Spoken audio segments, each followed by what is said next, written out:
guys ever wanted to get really good at drawing something, the truth of the matter is that in order to be good at drawing almost anything, you have to practice a ton.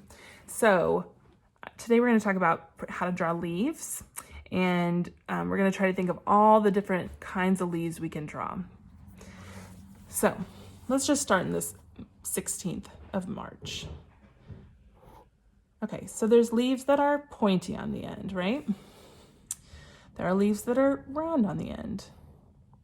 There are leaves that have a stem and then a bunch of little leaves, right? I'm kind of going fast, so I'm getting kind of sloppy. There are leaves, like, have you ever seen a maple leaf that looks like, oh, now I'm on the spot, I'm gonna have to draw a maple leaf. They have like little jagged pieces to them,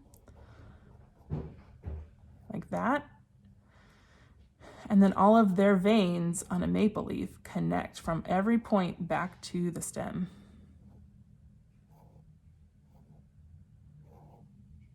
In some way or the other, back to the stem or back to their main like little vein.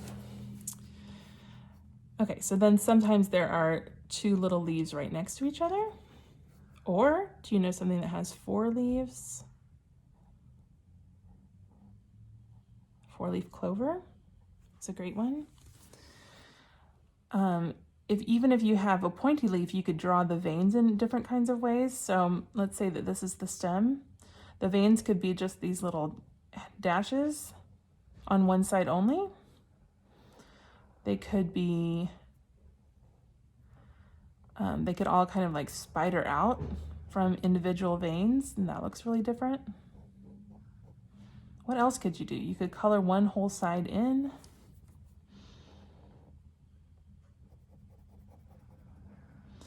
Colored in really solid on one side. It's a little sloppy. I'm trying to do this fast for you guys. And then just with some hash marks on the other, right?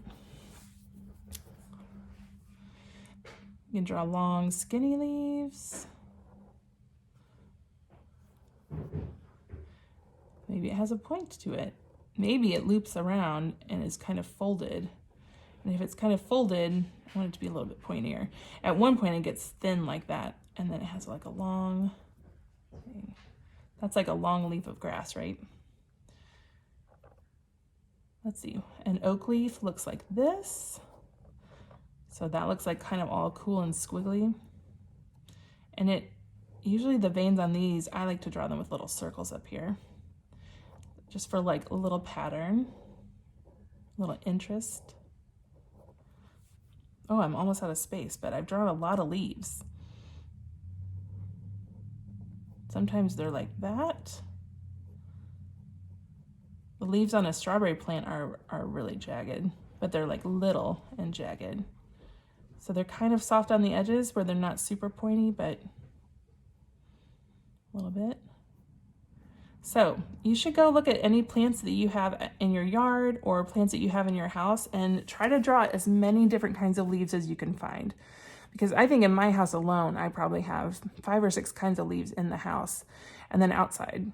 That's the cool thing about plants, like almost every plant has a completely different kind of leaf. So if you want, you can draw all the leaves in one day, or maybe every day you draw one different kind of leaf. Yeah, there's lots of different options. Have fun.